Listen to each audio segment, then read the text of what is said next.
అధ్యక్ష 317 మీద మీరు క్వశ్చన్ని చర్చలాగా చేశారు, చాలా సంతోషం అధ్యక్ష. మంచిగా మీరు మాట్లాడుతుంటే కూడా నాకు చాలా సంతోషం అనిపిస్తుంది.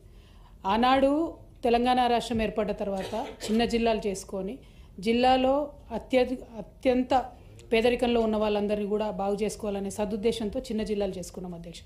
తర్వాత న్యాచురల్లీ అక్కడ రావాల్సిన ఉద్యోగులు ఎస్టాబ్లిష్మెంట్ దీని అంతటి మీద కూడా గవర్నమెంట్ ఎక్సైజ్ చేసి ఆనాడు 317 జీవో తెచ్చుకున్నప్పుడు అడ్డగోలు విమర్శలు ఆనాడు చేసినటువంటి వాళ్ళంతా ఇవాళ అధికారంలో ఉన్నారు అధ్యక్ష, ఇంక్లూడింగ్ ప్రొఫెసర్ కోదండరామ్ సార్. ఇప్పుడే మాట్లాడుతూ నాకు ఎంత సంతోషమైందంటే నిజానికి 317 జీవో చాలా తక్కువ స్థాయిలో ఎఫెక్ట్ చేసింది, 2-3 జిల్లాల్లోనే ఎఫెక్ట్ అయిందని అన్నారు.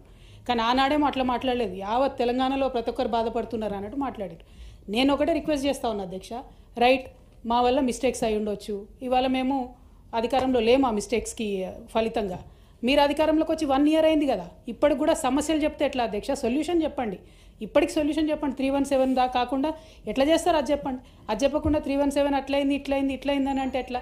మేము రిక్వెస్ట్ చేసేది ఒకటే అధ్యక్ష, ఎస్ కొంతమంది ఉపాధ్యాయులకు ఇబ్బంది జరిగింది, కానీ చారిత్రాత్మకంగా జరిగేటటువంటి కొన్ని నిర్ణయాలు, విధానపరమైనటువంటి నిర్ణయాలు, మీరు 31 జిల్లాలు ఏర్పాటు చేసుకుంటే 31 జిల్లాల కేంద్రంగా కాకపోతే జీవోలు పాత జిల్లాల పరంగా ఎట్లా చేస్తాం సార్? మన కేంద్ర ప్రభుత్వం నుంచి సింక్రనైజేషన్ ఎట్లా అవుతుంది?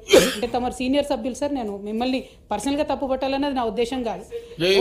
ఒకసారి జిల్లాలంటూ ఏర్పడ్డ తర్వాత వాటిని మనం కేంద్ర ప్రభుత్వానికి రికగ్నిషన్ కోసం పంపించిన తర్వాత సింక్రనైజేషన్ అనేది సిస్టంలో ఉండాలి కదా sir. So solution has to be found in that spirit. కానీ ఇప్పటికీ ప్రాబ్లమ్స్ డిస్కస్ చేసి ఇప్పటికీ మళ్ళీ మమ్మల్ని అనాలన్నది కొద్దిగా హాస్యాస్పదంగా అనిపిస్తాం sir. But I really hope తొందరగా సొల్యూషన్